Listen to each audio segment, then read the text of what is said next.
यदि आप यूनिवर्स को समझते हैं तो इसका मतलब पूरा यूनिवर्स आपके नियंत्रण में है। हम सिर्फ अपने लिए ही नहीं बल्कि समस्त विश्व के शांति और शांतिपूर्ण विकास में विश्वास रखते हैं। ब्रह्मांड की सारी शक्तियाँ पहले से ही हमारी है। वो तो हम हैं जो आंखों पे पट्टियाँ बांध कर रोते हैं कि कितना अंधकार है। हम सभी ने आकर्षण के नियम के बारे में सुना है, लेकिन ध्रुवीयता के नियम, दैवीय एकता के नियम के बारे में नहीं। यह सही है, आकर्षण के नियम ब्रह्मांड के 12 नियमों में से एक है, लेकिन अन्य 11 नियमों की आवश्यकता मनुष्य जीवन की बहुत ही बदलाव ला सकती है। यह हमारी जिम्मेदारी है कि हम पृथ्वी पर शांति, प्रेम, खुशी और प्रचुरता लाने के लिए ब्रह्मांड के नियमों का उपयोग करें। तो आइए जानते हैं ब्रह्मांड के ऐसे 12 नियमों के बारे में। पहला, ईश्वरीय एकता का नियम। ब्रह्मांड का पहला और सबसे बुनियादी नियम ईश्वरीय एकता का नियम है, जो सभी चीज़ों की परस्पर समता पर प्रकाश डालती है। यह कहता है कि हमारी ज्ञानेंद्रियों से परे प्रत्येक विचार, कार्य और घटना किसी न किसी तरह से किसी भी चीज़ और हर चीज़ से जुड़ी होती है। दूसरा, कंपन का नियम। सूक्ष्म स्तर पर हर चीज़ निरंतर गति में है, एक विशिष्ट आवृत्ति पर कंपन कर रही है। यह केवल मामलों में ही नहीं बल्कि व्यक्ति के व्यक्तिगत आवृत्ति पर लागू होती है। यह नियम कहता है कि हमारी कंपन आवृत्ति हमारे जीवित अनुभव को सूचित करती है।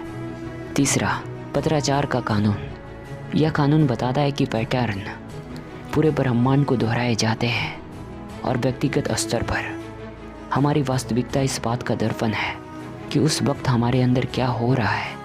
सोचें, जैसा ऊपर वैसा नीचे, जैसा अंदर वैसा बाहर। चौथा, आकर्षण का नियम। निसंदेह सबसे चर्चित नियम आकर्षण का नियम अक्सर अभिव्यक्तियों के लिए उपयोग किया जाता है। यह कहता है कि जिस पर आप ध्यान केंद्रित करते हैं वो आपको मिलता है। इतना ही नहीं बल्कि आपको यह विश्वास करना होगा कि आप जो चाहते हैं उसे प्राप्त करना संभव है।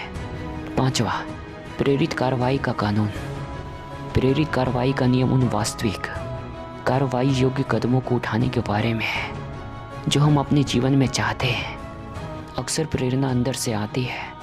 ब्रह्मांड कहता है प्रेरित कार्रवाई वह सौ आंतरिक धक्का है, यह हमेशा कार्य योजना नहीं होती है। छठा, ऊर्जा के रूपांतरण का नियम।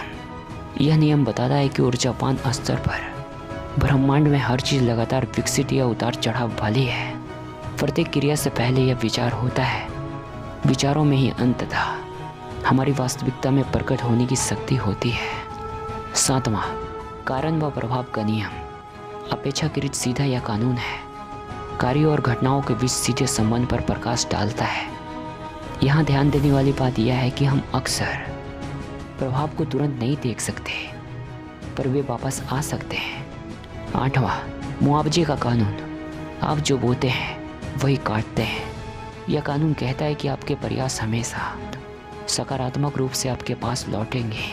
यदि आप कुछ चाह रहे हैं तो आपको अपने लक्ष्य की दिशा में किसी न किसी तरह से यह योगदान देना ही होगा। नौवां, सापेक्षता का नियम।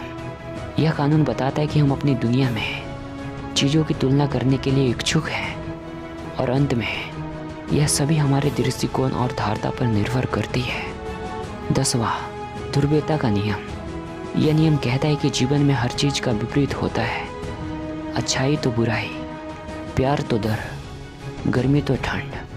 मुख्य बात तो यह है कि सभी एक ही सिक्के के दो पहलू हैं। 11वां, लय का नियम। चक्र ब्रह्मांड का एक स्वाभाविक हिस्सा है। शारीरिक रूप से आप पृथ्वी पर ऋतुओं के बारे में सोच सकते हैं। अपने जीवन में हम याद रख सकते हैं कि एकीकरण उतना ही महत्वपूर्ण है जितना कि विकास। और अंत में 12वां नियम, लिंग का नियम। लिंग के नियम का संबंध मर्दाना और स्त्री ऊर्जा से है जो सभी चीज़ों में मौजूद होती है। यह नियम कहता है हमारा अधिकांश समाज ऐतिहासिक रूप से मर्दाना है और ये सभी सृष्टि के आधार हैं।